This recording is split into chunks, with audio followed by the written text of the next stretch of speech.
Now I got 32 flavors of that bootylicious bubble gum, raspberry, grape, cherry. Come and get this honey bun. And he must have had a sweet tooth to stare at me like there was no one else in the room, enchanted.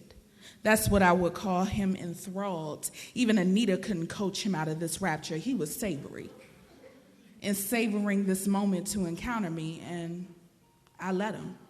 After all, he is standing in front of divinity. His gaze is the very least that he should offer me, but like most men, he wanted not to admire me, but to devour me, ingest me with the rest of his treasured delicacies. I laugh, because normally I offer a warning. Do not try me, you're not ready. Not for consumption, overdose deadly, but this time I don't.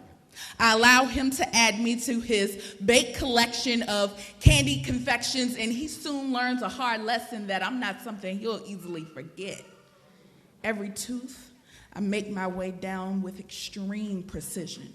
Every cavity I carve out into the pulp of them, in the pulp of him, until I'm working through every vein, sustaining him. I'm sure this wasn't the kind of sugar high he wanted when he met me. I'm sure this wasn't the kind of licorice he wanted when he kept me. I'm sure this wasn't the little girl he imagined in his glass tower fantasy.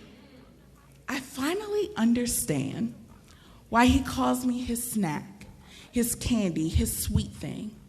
He wanted a cheap fix to expensive thrills, a geyser of joy at the top of misery hills, something that wouldn't linger, disrupt, but he was wrong. He is wrong. He can't brush me away or floss me out. The pain won't stop the truth of me from living inside of his mouth. It will persist, and so will I. They say that dental pain is the worst pain that you can ever experience. I say it's only the worst pain when it's self-inflicted. He could have avoided this, could have came out on top of this, but he didn't know that I was made to stick, made to prick, made to trick him into thinking there was such thing as a simple fix.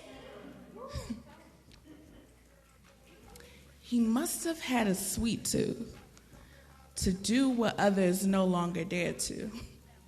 I laugh. Because normally I offer a warning. But this time, I don't.